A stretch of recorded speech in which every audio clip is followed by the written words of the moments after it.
తమ్ముడు, లైటింగ్ ఎక్కడ దాకా వచ్చింది? ఈడేవాడు కమిటీ మెంబర్ అయి ఉంటాడులే.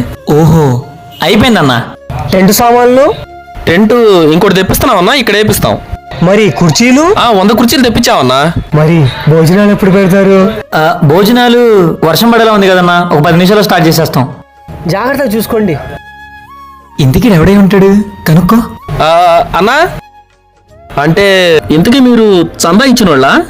కాదయ్యా. పోనీ కమిటీలో మెంబరా? అబ్బే కాదయ్యా. పోనీ లడ్డూ వేలం పట్ల ఉన్నారా? అబ్బే లేదయ్యా, మాది ఈ ఏరియానే కాదు. మరి ఎవరన్నా నువ్వు? మా ఏరియాలో భోజనాలు పెట్టట్లేదు, ఇక్కడ పెడతారని తెలిసి వచ్చాను. లైటింగ్, కుర్చీలంట, టెంట్ సామాను, భోజనాలంట. ఆ కుర్చీని మార్చబెట్టి